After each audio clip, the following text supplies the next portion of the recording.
ನಮಸ್ಕಾರ ವೀಕ್ಷಕರೇ, ನೀವು ನೋಡ್ತಾ ಇದ್ದೀರಾ ಬಿಕೆ ನ್ಯೂಸ್ ಕನ್ನಡ. ನಾನು ರೋಹಿಣಿ ತೊಳ್ಮುದಿ. ಮುದ್ದೇಬಿಹಾಳ ತಾಲೂಕಿನ ರೂಡಗಿ ಗ್ರಾಮದ ಶ್ರೀ ಯಲ್ಲಾಲಿಂಗ ಮಹಾರಾಜರ ಜಾತ್ರಾ ಮಹೋತ್ಸವವು ಮಾರ್ಚ್ 15ರಂದು ಸಾಯಂಕಾಲ ಶ್ರೀ ಯಲ್ಲಾಲಿಂಗೇಶ್ವರ ಮಹಾರಥೋತ್ಸವ ಅದ್ದೂರಿಯಾಗಿ ನಡೆಯಿತು. ರಥೋತ್ಸವಕ್ಕೆ ಮಠದ ಶ್ರೀಗಳಾದ ಯಲ್ಲಾಲಿಂಗೇಶ್ವರ ಮಹಾರಾಜರ ಮತ್ತು ಗ್ರಾಮಸ್ಥರ ಸಮ್ಮುಖದಲ್ಲಿ ಅದ್ದೂರಿಯಾಗಿ ರಥೋತ್ಸವ ಜರುಗಿತು. ಭಕ್ತರು ರಥೋತ್ಸವಕ್ಕೆ ಉತ್ತತ್ತಿ, ಚೂರುಮುರಿ, ಮಂಡಾಳ ಎಸೆದು ಭಕ್ತಿಯನ್ನು ಸಮರ್ಪಿಸಿದರು.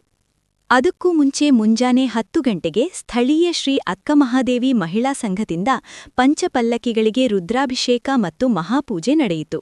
ನಂತರ ತಾಳಿಕೋಟೆಯ ಶ್ರೀ ಸಿದ್ಧಲಿಂಗದೇವರ ಸಮ್ಮುಖದಲ್ಲಿ ಶ್ರೀ ಯಲ್ಲಾಲಿಂಗ ಮಹಾರಾಜರು ಮತ್ತು ಹಳ್ಳೂರು ಗ್ರಾಮದ ತಿಪ್ಪಣ್ಣ ಪೂಜಾರಿಯವರು ಅಗ್ನಿಪ್ರವೇಶ ಮಾಡಿದರು.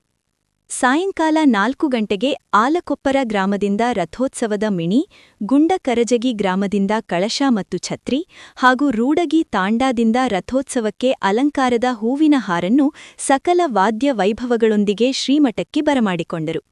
ನಂತರ ರಥೋತ್ಸವ ನಡೆಯಿತು. ವರದಿ ಮುತ್ತು ಎನ್ ಬೀರಗೊಂಡ, ಮುದ್ದೇಬಿಹಾಳ.